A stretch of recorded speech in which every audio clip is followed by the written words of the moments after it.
سر خان صاحب کی رہائی نظر آ رہی ہے آپ کو؟ خان صاحب کی رہائی انشاءاللہ ہوگی.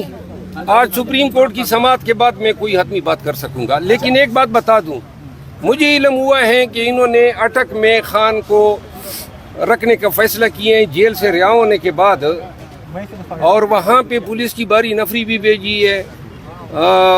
شاید ان کا پروگرام یہ ہے کہ کسی دوسرے کیس میں گرفتار کر کے رات کو وہ اٹک کے سٹی تھانے میں رکھیں گے. سر جو سی ایم آپ آلریڈی فائل کر چکے ہیں، اس کا کیا ہوگا سر؟ کہ خان صاحب کو گرفتاری کرنے سے روک دیا جائے؟ یہی ہماری اگر وہ گرفتار کر بھی لیتے ہیں اس سپریم کورٹ کے آرڈر کے آنے تک، تو اس کا کوئی نتیجہ نہیں نکلنا ہے، سپریم کورٹ کا آرڈر حاوی ہوگا. اچھا مروت صاحب یہ کہیے گا کہ اگر یہاں سے لیٹ فیصلہ آتا ہے ہائی کورٹ سے، تو کیا 12 بجے عدالتیں کھل سکتی ہیں سپریم کورٹ کی؟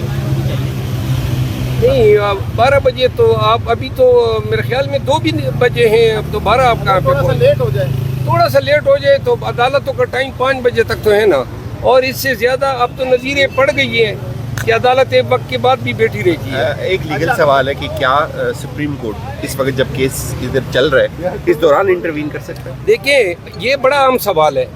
سپریم کورٹ کے پاس جو پوائنٹ ہیں وہ یہ ہے، جو اپیل ہم لے کر گئے ہیں اس اپیل میں ہم نے یہ نقطہ اٹھایا ہے کہ اختیار سماعت نہیں تھی توشہ خانہ کیس کے ٹرائل جج صاحب کو، اور یہ 2-3 قانونی نکات پہ ہم نے یہ عذرات اٹھائے. اس کی پہلے درخواست ہم نے توشہ خانہ جج صاحب کو دی، توشہ خانہ ٹرائل جج صاحب کو. اس جج صاحب نے درخواست خارج کی، ریویژن میں ہم آئے ہائی کورٹ نے بجائے اس کے کہ اس لا پوائنٹ کا کنکلوسیو فیصلہ کرتے، انہوں نے کیس ریمانڈ کر دیا.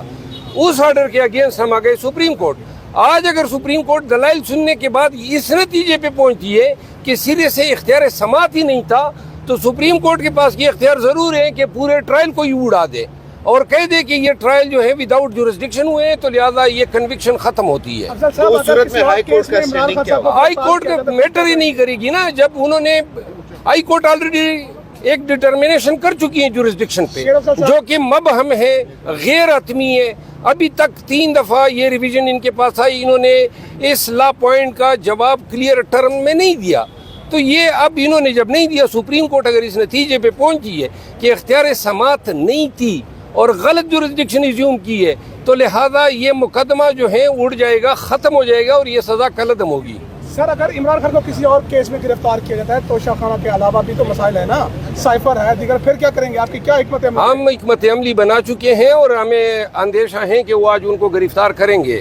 آج وہ خان کی اگر سپریم کورٹ ہمیں انٹرم ریلیف دیتی ہے کہ ان کو گرفتار نہ کیا جائے، تو پھر جو ہے خان کی رہائی آج یقینی ہے. اگر ہمیں یہ ریلیف نہیں ملتی ہے، ریلیف 2 فولڈ. نمبر 1 کہ کسی کیس میں گرفتار نہ کیا جائے بشمول ان کے جس میں ان کی بیل خارج ہو چکی ہے. تو اگر یہ ریلیف ہمیں مل جاتی ہے جس کی درخواست یہ استدعا کی ہے، یہ درخواست ہم نے دی ہے. سر خواجہ آرس کیس سے الگ ہو چکے ہیں، اس بات میں کوئی صداقت ہے؟ میرے خیال ہے نہیں آ رہے ہیں، اور میری بات ہوئی تھی تو شاید خواجہ صاحب جو ہیں عملاً اس کیس سے علیحدہ ہو چکے ہیں. کیا وجہ ہے؟ کوئی لگتا ہے کہ دیکھیں وجہ تو کہہ رہے ہیں کہ ایسا کچھ نہیں ہے. دیکھیں کوثر صاحب کو مجھ سے زیادہ علم ہے، لیکن چونکہ یہ کیسز جو ہیں توشہ خانہ کے، یہ ٹرائل کونسل بھی خواجہ عارف صاحب تھے، یہاں پر ہائی کورٹ میں بھی اور سپریم کورٹ میں بھی ریویژن، اور جو سپریم کورٹ میں جو اپیل ہے لیو ٹو اپیل کے لیے پٹیشن کی ہے، وہ بھی خواجہ عارف صاحب نے کی تھی، لیکن وہ چونکہ نظر نہیں آ رہے ہیں، ان کو ارگو کرنے چاہیے تھے. لہٰذا مجھے خود میری ان سے بات نہیں ہوئی ہے، لیکن جو ہماری آپس میں گفتگو ہوئی ہے اس سے یہ نظر آ رہا ہے کہ شاید خواجہ صاحب جو ہیں وہ اس میں اپیئر نہیں ہو رہے ہیں. لاسٹ کوسچن سر، کتنا امکان ہے کہ ہمایوں دلاور کے پاس یہ کیس دوبارہ جا سکتا ہے؟ آج اسلام آباد ہائی کورٹ کے اندر توشہ خانہ کیس جس میں خان صاحب کو سزا ہوئی تھی، اس آرڈر کو ہم نے چیلنج کیا ہوا تھا، اور آج ان کی سزا کی معطلی اور اپیل ہماری یہاں پر فکس تھی، جس میں ہم نے اپنی گزارشات رکھی کہ ٹرائل کورٹ میں کس طرح سے اجلت سے فیصلہ دیا گیا. ایک تو معاملہ سب سے پہلے جو اٹھایا گیا وہ جورسڈکشن کا تھا کہ یہ کمپلینٹ جو ہے فائل ہونی تھی مجسٹریٹ کے پاس، ایک پروسیس ہوتا ہے، وہ پروسیس فالو نہیں کیا گیا.